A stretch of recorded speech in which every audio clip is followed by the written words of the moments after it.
Les blouses blanches battent le pavé, plusieurs milliers de manifestants. Parmi eux, c'est une première, les plus célèbres des grands médecins français. À gauche, le professeur Friedman, père de la fécondation in vitro, et le professeur Debré, urologue, opposé à une loi qui renforce les pouvoirs du directeur de l'hôpital. C'est la toute-puissance du directeur de l'hôpital.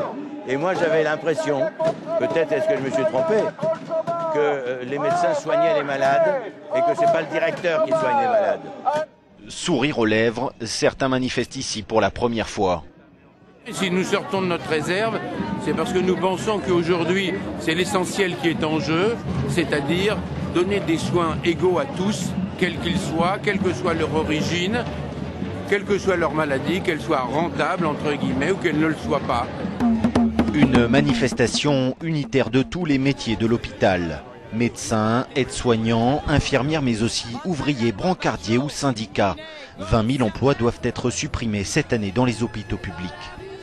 Non seulement aujourd'hui la mobilisation elle est nationale, puisqu'il y a des gens de Marseille que j'ai croisé tout à l'heure qui sont montés, il y a des gens de Poitiers qui sont montés. Dans toutes les villes de France, il y aura des petites manifestations locales également pour dénoncer ce projet de loi.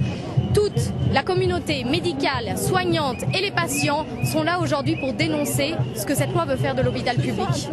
Tous se disent prêts à poursuivre la mobilisation. Le projet de loi sur l'hôpital doit être voté au Sénat le 11 mai prochain.